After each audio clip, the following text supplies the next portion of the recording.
புராணங்களிலே என்ன சொல்லியிருக்கிறது என்றால், கோவே தானம் செய்யப்பட்டவன், அந்த தானத்தை வாங்கப்பட்டவன் பிராமணனாக இருக்கணும், உத்தம பிராமணனாக இருக்கணும். உத்தம பிராமணன் என்றால் அவன் அக்னிஹோத்ரியாக இருக்கணும். அக்னிஹோத்ரி என்றால் நித்தியன, அவன் யாகம் செய்யப்பட்டவனாக இருக்க வேண்டும். அக்னிஹோத்ர யாகம் செய்யப்பட்டவனாக இருக்க வேண்டும்.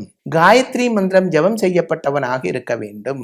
அப்படி இருக்கப்பட்டவனில் புண்ணியம் நிறைஞ்சிருக்கும். நித்தியேன காயத்ரி மந்திரம் ஜபம் பண்ணப்பட்ட அக்னிஹோத்ரியாக இருக்கப்பட்ட பிராமணனில் தேவ சைதன்யம் நிறைஞ்சிருக்கும், புண்ணியம் நிறைஞ்சிருக்கும். அப்படி இருக்கப்பட்ட ஒரு ஆளுக்கு தான் இந்த கோதானம் செய்ய வேண்டும் என்று சொல்லி இருக்கிறது. இந்த ஆள், இந்த பிராமணன் இந்த கோவை வாங்கியாச்சுன்னால் கடைசி காலம் அந்த பசு செத்து போற காலம் வரைக்கும் அதை கட்டி பரிபாலிச்சு அதுக்கு வேண்டிய சாப்பாடு எல்லாம் கொடுத்து அதை சம்ரட்சிக்க வேண்டும். தானம் வாங்கப்பட்டவனோட கடமையாக இருக்கிறது கோ சம்ரட்சணம்.